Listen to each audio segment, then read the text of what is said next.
Hello friends, science भाई OP Chaudhary channel पे आपका स्वागत है। हमने फर्स्ट वीडियो डाला था क्लासिफिकेशन ऑफ एलिमेंट्स या आवर्त सारणी बोल दो, तत्वों का आवर्ती वर्गीकरण बोल दो। उस पर आप लोगों को पसंद आया होगा। उसमें हमने ब्रीफ में इंट्रो दिया था कि आवर्त सारणी कैसे कैसे बनी। हम कोशिश करेंगे कि आपको पूरा साइंस का जो भी सिलेबस है एग्जाम रिलेटेड, जो लगभग Rajasthan police, Delhi police, D group, कल वगैरह जो जिनमें आता है वो सारा सिलेबस पूरा कवर कर सकें। आप सबको सहयोग रहा तो इसके लिए आप एक बार चैनल को लाइक, शेयर एंड सब्सक्राइब जरूर कर दें और अपने दोस्तों तक चैनल को ज़रूर पहुंचाएं। आपको पढ़ने के लिए बहुत मोटी मोटी फीस बयान करनी पड़ती है। उस सब से बचने के लिए आपको फ्री में पूरा सिलेबस करवाया जाएगा। जो जिन्होंने अभी तक कुछ भी नहीं पढ़ा है साइंस में, जो 10th के बाद पढ़ के छोड़ दिया था, उनके लिए भी ये बहुत ज़्यादा फायदेमंद रहेगा। तो आप सभी का धन्यवाद जुड़ने के लिए, और हमेशा वीडियो को देखें, लाइक करें, जिससे हमें सपोर्ट मिलेगा। चलो, हमने कल पढ़ा था क्लासिफिकेशन ऑफ एलिमेंट्स या आवर्त सारणी। उसका हम एक बार ब्रीफ में वापस रिवाइज कर लेते हैं, उसके बाद हम आगे चलेंगे इसी टॉपिक पे। तो हमने पढ़ा था कि भाई आवर्त सारणी के बारे में तत्वों को गुणों में समता आधार पर वर्गीकृत किया गया है। मुख्य उद्देश्य जो 18 तत्व ज्ञात हैं उनको सुविधाजनक, क्रमबद्ध, व्यवस्थित बनाना है। फिर आवर्ती वर्गीकरण पढ़ा था, तत्वों को व्यवस्थित करना कि समान गुण उद्यम वाले तत्व एक नियमित अंतराल के बाद पुनः उपस्थित हो। फिर उसके बाद हमने डोबेवाइनर का त्रिक नियम पढ़ा था। फिर न्यूलैंड्स का अष्टक नियम, इन्होंने परमाणु भार के आधार पर दिया था। फिर मेंडलीव थे, इन्होंने परमाणु भार के आधार पर एक हमें आवर्त सारणी, जिन्हें हमने इनको आवर्त सारणी का जनक बताया था। फिर हेनरी मोजले, जो आधुनिक आवर्त सारणी के जनक हैं, उन्होंने जो हमारी आधुनिक आवर्त सारणी जो हम पढ़ रहे हैं वो इनमें इनका अहम योगदान है। चलो, उसी आधार पे हम आगे चलते हैं हम आवर्त सारणी पे। आवर्त सारणी में क्या क्या होता है, कैसे याद करने हैं। सबसे पहले तो आपको 1 से लेकर 30 तक सारे तत्व याद होने चाहिए। सबका इलेक्ट्रॉनिक विन्यास वगैरह सब याद होना चाहिए। इलेक्ट्रॉनिक विन्यास जब हम परमाणु पढ़ेंगे तो इसमें हम आपको जरूर बताएंगे कैसे निकालना होता है। और कई बार ऐसा होता है कि किसी तत्व का इलेक्ट्रॉनिक विन्यास पूछ लेते हैं, तो एक बार वहाँ पे हम आपको हेल्प करेंगे, दोबारा बता देंगे कैसे निकालना होता है। हम आपको यहाँ बताएंगे तत्वों को याद कैसे करें। देखो, आवर्त सारणी को 4 वर्गों में बांटा गया है। डी ग्रुप, देखो सबसे पहले एस ब्लॉक, एक और 2 वर्ग। फिर 3 से 12 तक ब्लॉक है, वो है डी ब्लॉक के तत्व हैं। फिर 13 से 18 तक है, वो हो जाते हैं हमारे पी ब्लॉक के तत्व हैं। और फिर जो 6वें व 7वें आवर्त के तत्व हैं वो हमें लेंथेनाइड और एक्टिनोइड, उनको एफ ब्लॉक में रखा गया है। ठीक है, अब आप यहाँ पे लेते हैं ट्रिक इनको याद करने की। वो आपको मैं रिमाइंड करवा दूंगा, और इसकी पीडीएफ आपको टेलीग्राम नीचे डिस्क्रिप्शन में उसकी लिंक मिलेगी आपको। तो टेलीग्राम पे पूरा नोट्स हैं, रिटर्न नोट्स के कैसे कैसे याद कर सकते हैं, क्या है वो पूरा मिलेगा। यहाँ आपको मैं एक ब्रीफ में बता दूँ आपको। देखो, फर्स्ट है एस ब्लॉक में S1 है, उसको याद करने का है। हेलिना ने कहा रूबी सजी फिरी, या हेलिना की रब से फरियाद। कैसे भी याद रख लो, खुद का तरीका होता है। आप अपना तरीका बनाओगे तो और बेटर रहेगा। बेटा मांगे कार सुंदर, बाप राजी, ऐसे याद कर लो तो 2 लाइन याद हो गई। फिर हम आपको 21 से लेकर 30 तक, 1 से 20 तक तो सबको जनरली याद हो जाते हैं। 21 से लेकर 30 तक याद करने का ट्रिक रहता है कि स्किन टाई वाली कार में फिर कोई निकला copper zinc, scandium, titanium, vanadium, chromium, manganese, iron, cobalt, निकल, कॉपर, जिंक। 21 से लेकर 30 तक पूरी याद हो जाते हैं। फिर आगे चलते हैं बैंगन आलू, 13वें में बैंगन, आलू, गाजर इन थैला। फिर काशी गए शंकर प्रभु। फिर नेपाल, पाकिस्तान, ऑस्ट्रेलिया सब भाई। और सलमा सिलेगी तेरी पॉकेट, इस हिसाब से। फिर कल बाहर आई आंटी, हेलो नया, अगर करेगा 0 रन, इस हिसाब से हम पूरी याद कर लेंगे। इसका आपको टेलीग्राम पे पीडीएफ मिल जाएगा याद करने का। अब देखो, ये अब ब्लॉक हैं, इन्हें हम सारे धातु बोलते हैं। S1 को, फिर S2 में जो ये इसको हम सारी मर्दा धातु बोलते हैं। फिर लास्ट में ये अक्रिय गैस आते हैं। फिर ये फिर कल बाहर आई आंटी जो हमने बताया था, वो मतलब क्रियाशील गैसें हो जाती हैं हिसाब से। और हम फिर अब चलते हैं एग्जाम में जो क्वेश्चन आता है उस पे, मोस्टली कि एग्जाम में क्या पूछा जाता है। तो दोस्तों अब देखो, अब एग्जाम रिलेटेड क्वेश्चन पे चले। तो सबसे पहले क्वेश्चन बनता है कि सबसे हल्का तत्व है या सबसे हल्की अधातु, तो होता है अपना हाइड्रोजन। फिर होता है सबसे भारी तत्व है, वो होता है अपना ओस्मियम।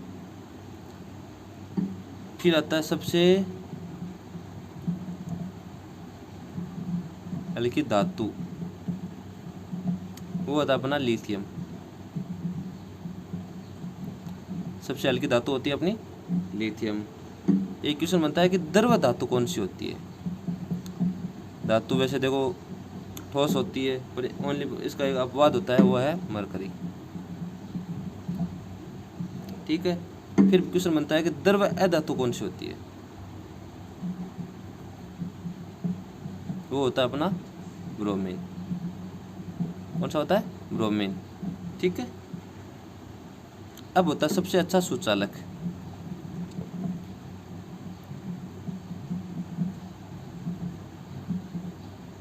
सबसे अच्छा सुचालक कौन सा होता है जो धातु में, वो होता है अपना सिल्वर। ठीक है। और सिल्वर के बाद अपना आता है कॉपर। धातु के, ये विद्युत के सुचालक होते हैं दोनों। और जो अधातु होते हुए भी सबसे अच्छा चालू कौन सा होता है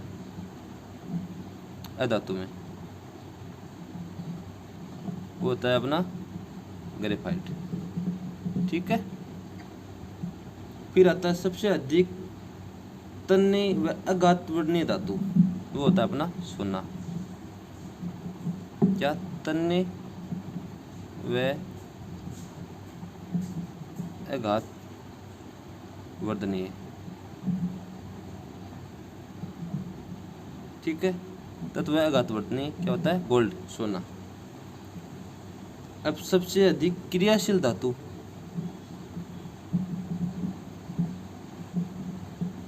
वो होता है अपना सीजियम।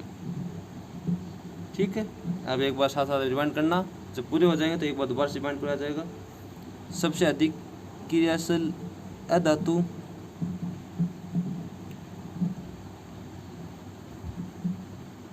वो होता है अपना फ्लोरीन। कौन सा होता है, फ्लोरीन। ठीक है दोस्तों। अब है उच्चतम, सबसे अधिक गलनांक, उच्चतम गलनांक,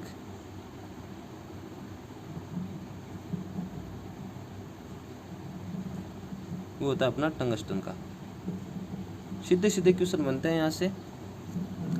फिर बनता है अपना, देखो उच्चतम आयनन विभव होता है, वो अपना हीलियम का होता है आयनन विभव।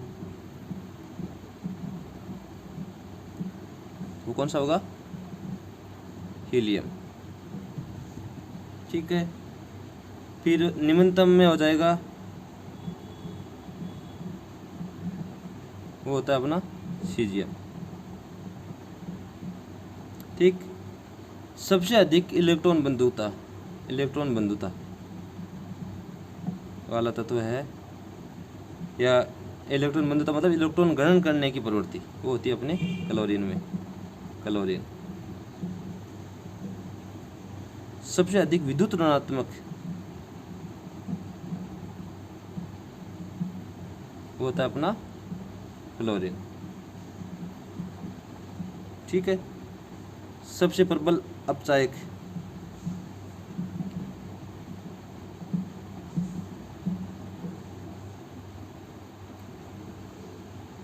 वो होता है अपना लिथियम।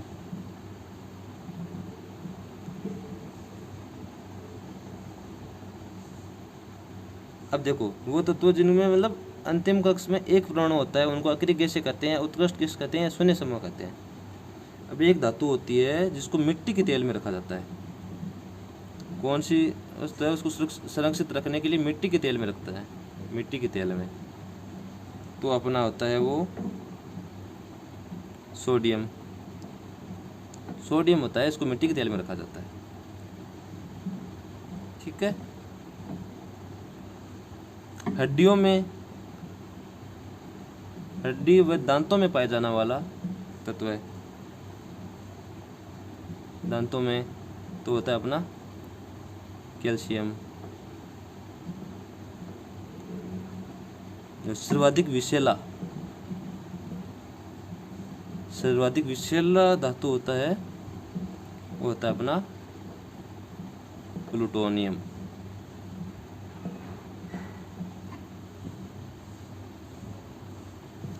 ठीक है, रिमाइंड करवा देते हैं। देखो, सबसे हल्का तत्व है हाइड्रोजन, भारी ऑस्मियम, सबसे हल्की धातु लिथियम, द्रव्य धातु मरकरी, द्रव्य धातु ब्रोमीन, सबसे अच्छा सुचालक सिल्वर, 2 नंबर पे आता है आपका कॉपर, अधातु ग्रेफाइट, सबसे अच्छी जो सुचालक होती है अधातु होते हुए भी।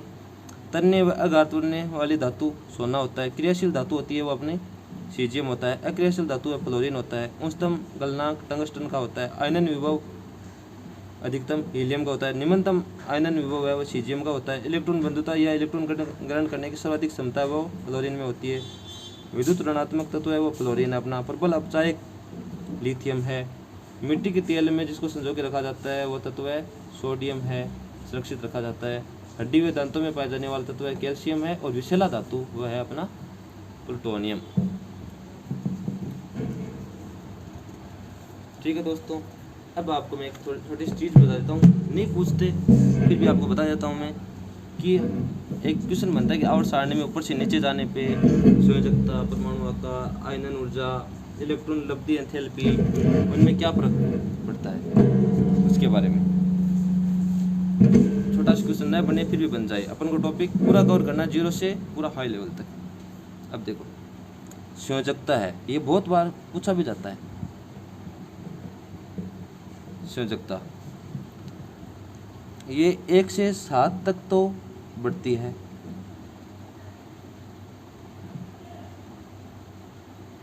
जब हम इसको हाइड्रोजन के साथ जोड़ते हैं किसी तत्व को तो 1 से 7 तक तो बढ़ती है।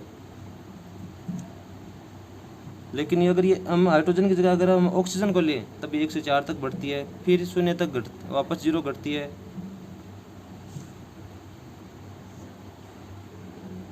और जैसे क्षारीय मृदा धातु होती है उसके लिए संयोजकता 2 होती है। अलग अलग तत्वों की याद करने के लिए होता है। और एल्यूमिनियम होता है, इसके लिए संयोजकता होती है वो 3 होती है। नाइट्रोजन होता है अपना, उसके लिए -3 से +5 के बीच में रहती है संयोजकता। ठीक है, अब एक होता है परमाणु आकार। क्या होता है परमाणु आकार? ये परमाणु की त्रिज्या से संबंधित होता है। आपको पता है आकार है, जब त्रिज्या छोटी होगी तो परमाणु आकार छोटा होगा, त्रिज्या बड़ी होगी तो परमाणु आकार बड़ा होगा। अब देखो, ये ऊपर से नीचे हम ऐसे बना लेते हैं, ऊपर से नीचे और बाएं से दाएं। ठीक है, ऊपर से नीचे और बाएं से दाएं के क्रम में हम बताते जाएंगे। देखो, सबसे पहले लेते हैं हम परमाणु आकार को। परमाणु आकार है, जब हम ऊपर से नीचे जाते हैं तब ये ऊपर से नीचे जाने पर, जैसे हम ऊपर से नीचे जा रहे हैं, जैसे हाइड्रोजन से वो हेलिना कार्बन सजी फिरी, उसमें ये बढ़ता है। और बाएं से दाएं, क्योंकि इसमें अतिरिक्त कोष आते जाते हैं, जैसे हमने ASP, D, F ब्लॉक बताए, वैसे कोष बढ़ते जाते हैं। इसलिए ऊपर से नीचे जाने पर परमाणु आकार बढ़ता है आवर्त सारणी में, और बाएं से दाएं जाने पर ये घटता है। ठीक है, फिर होता है आयनन ऊर्जा। आयनन ऊर्जा क्या होती है? देखो, बाह्यतम इलेक्ट्रॉन होते हैं बाह्यतम कोश में, जो उनको बाहर निकालने में जो ऊर्जा लगती है उसको हमें आयनन ऊर्जा बोलते हैं। ये बाएं से दाएं आयनन ऊर्जा है, और जब बाएं से दाएं तो बढ़ेगी, ऊपर से नीचे घटेगी। ठीक है, फिर आती विद्युत ऋणात्मकता।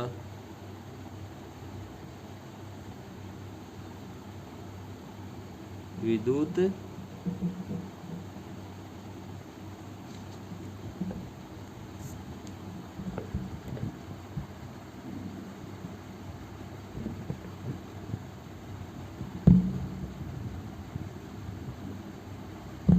विद्युत ऋणात्मकता।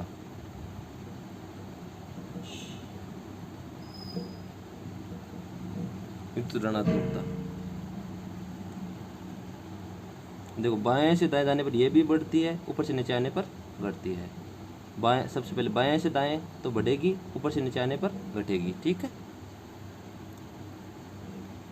इनका धात्विक गुण है। ये बाएं से दाएं जाने पर ये अब धात्विक गुण है। और सारणी में ऐसे बोलते हैं